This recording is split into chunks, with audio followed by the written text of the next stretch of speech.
नमस्कार। आज हम एक ऐसी चीज पर चर्चा कर रहे हैं जो आजकल काफी सुर्खियों में है। मेरा मतलब है सोना और चांदी। जी हाँ। इनकी कीमतें तो जैसे आसमान छू रही हैं। पिछले 70 सालों के सारे रिकॉर्ड टूट गए हैं, है ना? बिल्कुल बिल्कुल। और इसके पीछे एक जो बड़ी वजह दिख रही है वो है इजराइल और ईरान के बीच जो तनाव बढ़ा है। वो अच्छा। इस तनाव ने आप देखिए न सिर्फ दुनिया भर में बल्कि भारत के अपने सराफा बाजार में मतलब सोने चांदी के थोक बाजार में जबरदस्त हलचल मचा दी है। हमारे पास जो विश्लेषण है उसमें इंडिया बुलियन ज्वेलर्स एसोसिएशन के राष्ट्रीय सचिव हैं श्री सुरेंद्र मेहता। अच्छा। उनकी राय भी इसमें शामिल है, तो वो हमें इस स्थिति को बेहतर समझने में मदद करेगी। हाँ, तो आज का हमारा यही मकसद है कि इस पूरी तस्वीर को थोड़ा समझें। मतलब ये कीमतें आखिर इतनी तेजी से क्यों बढ़ रही हैं, अभी दाम कहाँ तक पहुंच गए हैं और एक्सपर्ट्स क्या कह रहे हैं, आगे क्या हो सकता है। जी। और सबसे जरूरी, इसका हम जैसे आम लोगों पर और हाँ निवेशकों पर क्या असर पड़ रहा है। तो चांदी से शुरू करें। उसके दाम तो वाकई होश उड़ा रहे हैं आजकल। हाँ, चांदी ने तो कमाल ही कर दिया है। अभी हाल ही में वो 1 लाख रुपए प्रति किलो का जो एक साइकोलॉजिकल लेवल था ना, उसको भी पार कर गई। आज की ही बात करें तो 1 किलो चांदी का भाव करीब 1,05,450 रुपए के आसपास चल रहा है। 1,05,450 रुपए, यानी 10 ग्राम के लिए 1,050 से भी ज्यादा। जी हाँ, 1,054 रुपए 50 पैसे, मतलब लगभग 1,055 रुपए मान लीजिए। और मैंने सुना कि पिछले कुछ ही दिनों में, मतलब सिर्फ 5-6 दिनों में 5,000 से 6,000 रुपए प्रति किलो का उछाल आया है इसमें। हाँ, तेजी बहुत आई है पिछले हफ्ते। ये तो बहुत तेज रफ्तार है। श्री मेहता क्या वजह बता रहे हैं इस तूफानी तेजी के पीछे? देखिए, श्री सुरेंद्र मेहता ने इसके 3 मुख्य कारण गिनाए हैं। पहला तो वही, जैसा हमने कहा, इजराइल ईरान का तनाव। जब दुनिया में ऐसी अनिश्चितता फैलती है तो निवेशक क्या करते हैं? वो सुरक्षित ठिकाना ढूंढते हैं, सेफ हेवन जिसे कहिए। बिल्कुल। और सोना चांदी हमेशा से ही एक महफूज निवेश माना जाते रहे, तो ऐसे में इनकी मांग अचानक बढ़ जाती है। अच्छा, तो ये एक कारण हुआ, और बाकी दो? दूसरा कारण वो बता रहे हैं डॉलर इंडेक्स में अस्थिरता। डॉलर इंडेक्स, हाँ। ये दुनिया की मुख्य करेंसीज के मुकाबले डॉलर की ताकत को मापता है। तो जब डॉलर थोड़ा कह लीजिए कमजोर होता है या उसमें बहुत उतार चढ़ाव आता है तो अक्सर सोने चांदी की कीमतें बढ़ती हैं। ओके। और तीसरा कारण है अमेरिका पर बढ़ता हुआ आर्थिक दबाव। इसका असर फिर पूरी दुनिया की अर्थव्यवस्थाओं पर दिखता है।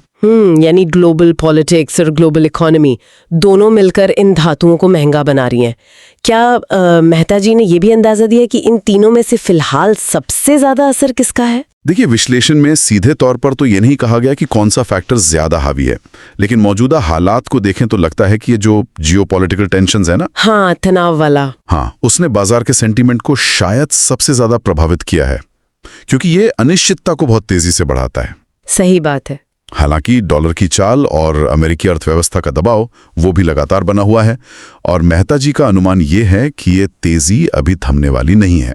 मतलब आने वाले दिनों में कीमतें और भी ऊपर जा सकती हैं। अरे बाप रे, अगर चांदी का ये हाल है तो सोने ने भी तो जरूर नया रिकॉर्ड बनाया होगा। आज सोने के क्या भाव चल रहे हैं? सोना कहाँ पीछे रहने वाला है।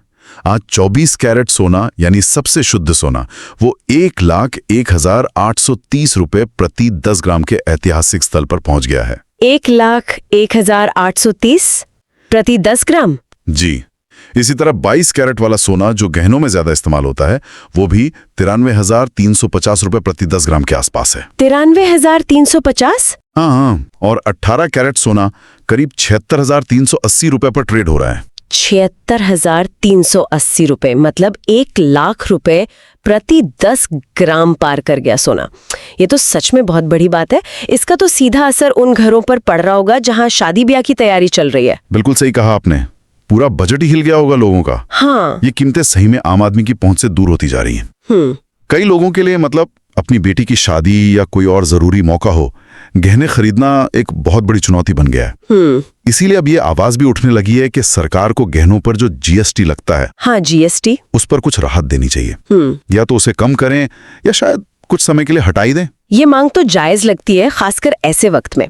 खैर, जो लोग अभी भी खरीदारी करने की सोच रहे हैं या जिन्हें करनी ही पड़ रही है मजबूरी में, उनके लिए क्या सलाह है? किन बातों का ध्यान रखें? देखिए, कीमतें चाहे जितनी भी ऊपर चली जाएं, कुछ बेसिक चीजें हैं जिनका ध्यान हमेशा रखना चाहिए।